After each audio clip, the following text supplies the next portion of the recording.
কিন্তু অহা ২-৩ দিন যথেষ্ট গুৰুত্বপূৰ্ণ। তেওঁৰো আমি তেওঁ ক'ত কেনেকৈ ঘূৰি আছে অলপ সম্ভেদ আমি পাইছোঁ। নিৰ্দিষ্ট সময়ত যদি তেওঁ অসম আৰক্ষীৰ ওচৰত আত্মসমৰ্পণ নকৰে তেতিয়াহ'লে আমি তেওঁক ধৰি আনিবই লাগিব। আমি omelette mutual legal assistance treaty এই ট্ৰিটিখনক ইনভোক কৰিবৰ কাৰণে আজি গৃহ মন্ত্ৰালয়লৈকে আমি প্ৰস্তাৱ পঠিয়াইছোঁ।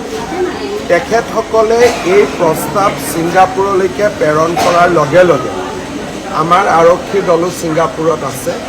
আমি ভাবোঁ যে অহা কেইটামান দিনৰ ভিতৰত আমি যথেষ্টখিনি আগুৱাই যাব পাৰিম। মই ডিটেইলছ আজি ক'ব খোজা নাই, কিন্তু অহা ২-৩ দিন যথেষ্ট গুৰুত্বপূৰ্ণ। তেওঁৰো আমি তেওঁ ক'ত কেনেকৈ ঘূৰি আছে অলপ সম্ভেদ আমি পাইছোঁ। নিৰ্দিষ্ট সময়ত যদি তেওঁ অসম আৰক্ষীৰ ওচৰত আত্মসমৰ্পণ নকৰে তেতিয়াহ'লে আমি তেওঁক ধৰি আনিবই লাগিব আৰু তাৰ ব্যৱস্থা আমি ইতিমধ্যে কৰিছোঁ।